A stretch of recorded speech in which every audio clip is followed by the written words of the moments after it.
आजच्या या व्हिडिओमध्ये आपण ईस्टमन कंपनीच्या ग्रिडडाइन वॉटरच्या model number ES10 kilowatt GT कसे इन्स्टॉल करायचे याबद्दल बोलणार आहोत। हे ग्रिडडाइन वॉटर 10 किलोवॅट 3 फेज 2 MPPT आहे।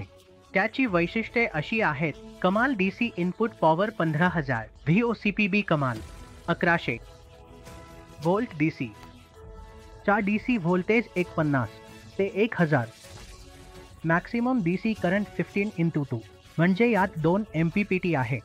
जास्तीत जास्त शॉर्ट सर्किट करंट 25 फूट 2, नाममात्र AC व्होल्टेज 10000 प्रति 17 फेज कमाल AC करंट। कमान AC voltage 3 phase plus neutral plus protective earth by 3 phase plus protective अर्थ 24 बाय 380, नाममात्र AC वारंवारता 50 ते 60 हर्ट्झ। पॉवर फॅक्टर 1 पर तो -0.8 ते +0.8 पर्यंत समायोज्य आहे। संरक्षण पातळी वर्ग 1, ऑपरेटिंग तापमान श्रेणी -25 डिग्री सेल्सिअस ते +60 डिग्री सेल्सिअस, डी रेटिंग 45 अंश सेल्सिअस, इंग्रेस प्रोटेक्शन IP65। या मॉडेलमध्ये तुम्हाला पोर्ट्स मिळतात: DC on off switch, PCA positive negative for PV string, PCB positive negative for PV string, AC connector for neutral, line 1, line 2, line 3 आणि earthing 0 injection port पर्यायी। या GTI सोबत तुम्हाला मिळणाऱ्या ॲक्सेसरीजमध्ये एक सोलर इन्व्हर्टर, एक वॉल माउंटिंग ब्रॅकेट, एक AC waterproof cover, 4 AC wiring cover screw, DC positive DC negative plug connector, metal टर्मिनलसह stainless steel anti collision bolt M6x6T, user मॅन्युअलसह वॉरंटी कार्ड आणि वायफाय प्लग यांचा समावेश आहे। ग्रिडडाइन इन्व्हर्टर नेहमी अधिकृत तंत्रज्ञाकडूनच इन्स्टॉल करावा आणि हे आवश्यक आहे की विशिष्ट मॉडेलचा युजर मॅन्युअल काळजीपूर्वक वाचावा, जेणेकरून इन्स्टॉलेशन योग्यरित्या होऊ शकेल। आता आपण नियंत्रण पॅनेलबद्दल समजून घेऊया। यामध्ये तुम्हाला LCD display, ups button, downs button, escapes button, enters button, power LED indicator, grid LED indicator, fault LED indicator मिळतात। आता आपण या इंडिकेटरबद्दल जाणून घेऊया। जेव्हा तुमचा इन्व्हर्टर स्टँडबाय मोडवर असेल तेव्हा पॉवरची ग्रीन LED जळेल। जेव्हा इन्व्हर्टर वीज पुरवठा करत असेल तेव्हा ग्रिडची ग्रीन LED जळेल। जेव्हा इन्व्हर्टरमध्ये काही फॉल्ट येईल तेव्हा फॉल्टची रेड LED जळेल। इन्स्टॉलेशन करण्यापूर्वी लोकेशन निवडीचे लक्ष ठेवणे खूप महत्त्वाचे आहे, ज्यामध्ये हे सुनिश्चित करणे आवश्यक आहे की इन्स्टॉलेशनच्या ठिकाणी कोणतेही ज्वलनशील साहित्य नसावे। इन्स्टॉलेशनची जागा ओलावा मुक्त आणि इतकी खुली असावी की योग्य वायुवीजन मिळेल। जिथे इन्स्टॉलेशन होणार आहे त्या ठिकाणी थेट सूर्यप्रकाश पडू नये, कारण यामुळे इन्व्हर्टरचे ऑपरेशन तापमान वाढल्यामुळे आउटपुट कार्यक्षमतेवर नकारात्मक परिणाम होतो। त्यामुळे सनशेड लावणे शिफारस केले जाते। हे देखील पाहावे की ज्या भिंतीवर इन्स्टॉल करण्याचा प्लॅन आहे ती मजबूत असावी। इन्स्टॉल तिथे करा जिथे इन्क्लाइन ±15 डिग्री असेल। जिथे इन्व्हर्टर इन्स्टॉल करायचा आहे त्याच्यावर आणि दोन्ही बाजूंना 300 mm चा अंतर असावा। तसेच खाली 500 mm आणि समोर 50 mm चा अंतर असणे आवश्यक आहे।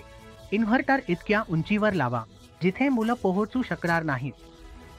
आम्ही तुम्हाला सांगतो की किलोवॅट 3 फेज इन्व्हर्टरमध्ये 2 MPPT चॅनेल असतात। प्रत्येक चॅनेलमध्ये एक PV स्ट्रिंग इनपुट समाविष्ट आहे।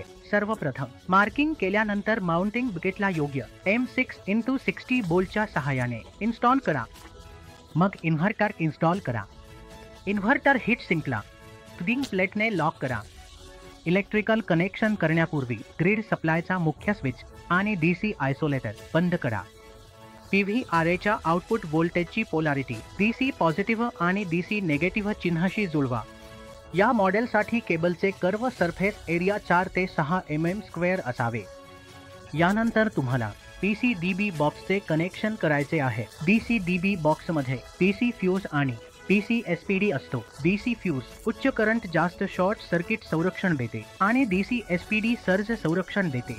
लक्षात ठेवा की DC SPD मध्ये अर्थिंग लावणे अनिवार्य आहे। त्याचबरोबर DC फ्यूज आणि DC SPD सिस्टम रेटिंगनुसार असावे। AC कनेक्टरमध्ये AC स्ट्रिप केबलला कनेक्ट करा। यानंतर तुम्हाला ACDB बॉक्सचे कनेक्शन करायचे आहे। ACDBच्या आत ACMCV आणि ACSPD आहे। ACMCV उच्च करंट जास्त शॉर्ट सर्किटपासून संरक्षण देते आणि ACSPD सर्ज संरक्षण देते। लक्षात ठेवा की ACSPD मध्ये अर्थिंग लावणे अनिवार्य आहे। त्याचबरोबर MCV आणि SPD सिस्टम रेटिंगनुसार असायला हवे। पुढील टप्प्यात तुम्हाला शेल ग्राउंड वायर इन्स्टॉल करायचा आहे। इन्व्हर्टरच्या AC कनेक्शनच्या संरक्षणासाठी सर्किट ब्रेकर लावणे आवश्यक आहे, ज्यामुळे ओव्हर करंट संरक्षण मिळू शकेल। या इन्व्हर्टरमध्ये वायफायद्वारे रिमोट मॉनिटरिंग फीचर देखील दिलेले आहे। इन्व्हर्टर सुरू करण्यापूर्वी हे आवश्यक आहे की सिस्टमची कॉन्फिगरेशन ऑप्टिमाइज केली जावी।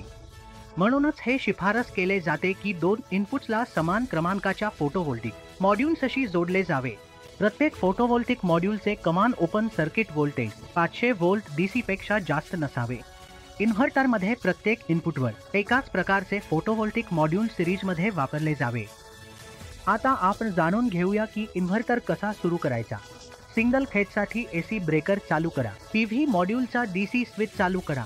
जर पॅनल पुरेसे प्रारंभिक व्होल्टेज आणि पॉवर पुरवेल तर त्या स्थितीत इन्व्हर्टर सुरू होईल। इन्व्हर्टर सर्वप्रथम अंतर्गत आणि ग्रिड पॅरामीटर्स तपासेल। त्यावेळी डिस्प्लेवर स्टेटस सेल्फ चेकिंग दाखवेल। इन्व्हर्टर ऊर्जा निर्माण करणे सुरू करेल आणि इन्व्हर्टरवर नॉर्मल स्टेटचा इंडिकेटर लागेल। इन्व्हर्टर बंद करण्यासाठी तुम्हाला सर्वप्रथम AC ब्रेकर स्विच ऑफ करावा लागेल। जर DC स्विच उपलब्ध असेल तर त्याला बंद करा किंवा फक्त DC इनपुटच्या कनेक्टरला डिस्कनेक्ट करा। यानंतर इन्व्हर्टर सर्व इंडिकेटर्स 2 मिनिटांच्या आत बंद करेल। इंस्ट्रूमेंट के बारे में और अधिक जानकारी